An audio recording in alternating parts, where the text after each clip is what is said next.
What if the most powerful country in human history is quietly falling apart, and the people living inside it are the last ones to find out?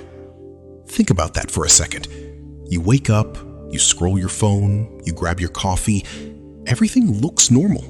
The highways are still there, the grocery stores are still stocked, mostly. The news anchors are still smiling. But underneath all of that, something is rotting. Something structural. Something that economists, historians, and former intelligence officials talk about in hushed tones when the cameras aren't rolling. America in 2026 is not the America your parents grew up in.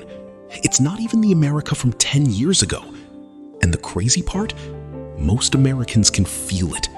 They feel it in their bones when they can't afford the same house their parents bought on one income. They feel it when they're working 2 jobs and still can't get ahead. They feel it when they drive through cities that used to be thriving and now look like something out of a dystopian film set. But here's what nobody tells you. The collapse of an empire doesn't look like a movie. There's no single explosion, no dramatic declaration. It looks exactly like this. Slow, quiet, normal on the surface, catastrophic underneath. The Roman Empire didn't fall in a day. The British Empire didn't either. And right now, historians who study civilizational decline are looking at America and whispering something that nobody wants to say out loud. They're saying the patterns. In 1970, the median American home cost about $23,000. The median household income was around $9,000 a year. That means a family could buy a house for roughly 2.5 years worth of income. 2.5 years. Now, fast forward to 2026. The median home price in America has blown past $420,000. And in cities like San Francisco, Austin, and Miami, you're looking at double that.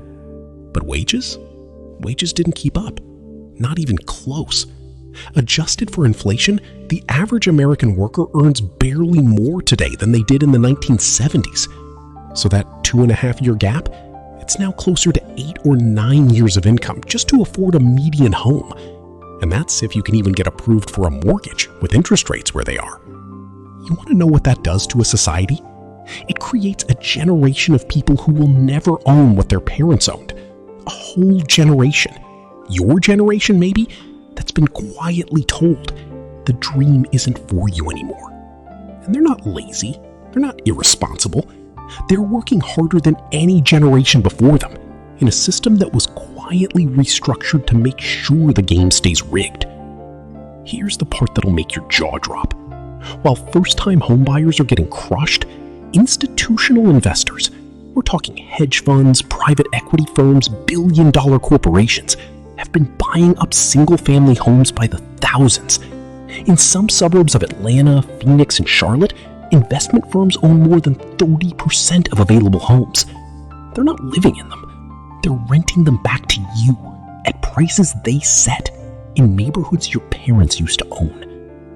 Think about what that means. The American dream. America spends more on healthcare than any country on Earth. More than Germany. More than Japan. More than Canada, France, and the UK combined. In fact, the United States spends roughly $13,000 per person every single year on healthcare. You'd think, with that kind of money going in, you'd get the healthiest population on the planet, right? Wrong. Dead wrong. America ranks 46th in the world for life expectancy. 46th. Countries that spend a fraction of what the US spends, countries like Portugal, Slovenia, Cyprus, their citizens are living longer than Americans. And this isn't some statistical fluke. This is a trend that has been getting worse every single decade. American life expectancy actually dropped 3 years in a row during the early 2020s, something that hadn't happened since World War I and the Spanish flu epidemic. Think about that. A country at peace, with the most hospitals, the most medical technology, the most pharmaceutical research in the world, and people are dying younger. Why? Because the system isn't built to keep you healthy. It's built to keep... In 2023, the US Surgeon General did something almost unheard of. He issued an official advisory, the same kind of advisory used for public health emergencies like smoking and opioids, about loneliness. He called it an epidemic, and the numbers behind that word should terrify you. More than half of American adults report feeling measurably lonely on a regular basis. Not just a little sad, clinically, physically lonely, in a way that researchers have now confirmed is as damaging to your body as smoking 15 cigarettes a day. Loneliness raises your risk of heart disease by 29%. It raises your risk of stroke by 32%. It increases the likelihood of early death by 26%.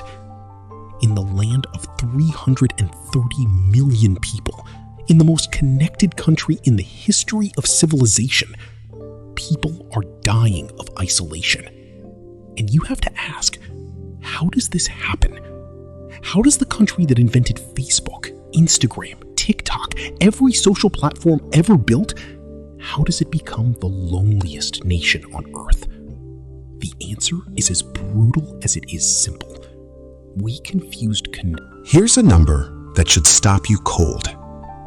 According to the Edelman Trust Barometer, trust in American institutions, the government, the media, corporations, even science, has fallen to historic lows. Less than 20% of Americans under 35 say they trust the federal government to do the right thing most of the time. Less than 20%. That's not cynicism. That's collapse. And look, people aren't wrong to feel that way. They watched the 2008 financial crisis, where banks crashed the economy through fraud, got bailed out with taxpayer money, gave their executives bonuses, and nobody went to prison. They watched pharmaceutical companies flood communities with opioids, get caught, pay fines as a fraction of their profits, and keep operating. They watched politicians on both sides promise change every 4 years and deliver nothing except a more expensive version of the same problems. So what happens to a society when the social contract breaks down? When the people in charge lose the trust of the people they're supposed to serve? Historically, you get one of two things.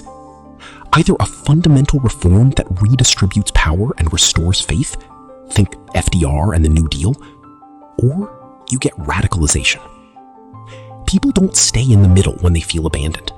They go to the edges.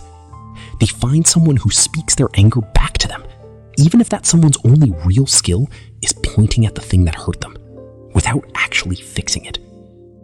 That's exactly what you're seeing in America right now. Every empire in history that hit this moment, the crumbling infrastructure, the wealth inequality, the broken trust, the epidemic of despair, every single one of them arrived at a fork in the road. One path was reinvention. The other was irreversible decline. And the difference between those two paths was never the politicians, never the Wall Street firms, never the lobbyists with their briefcases full of leverage. The difference was always the people. Whether the ordinary, ignored, underpaid, burned out people decided to wake up or stay asleep. Because here's the thing they don't tell you in any of those cable news arguments, in any of those partisan screaming matches. America has done this before. Not comfortably, not cleanly, but it has. In the 1930s, when banks collapsed and a quarter of the country was unemployed, something shifted. People organized, they demanded, they refused to stay quiet. And the country, grudgingly, painfully, changed.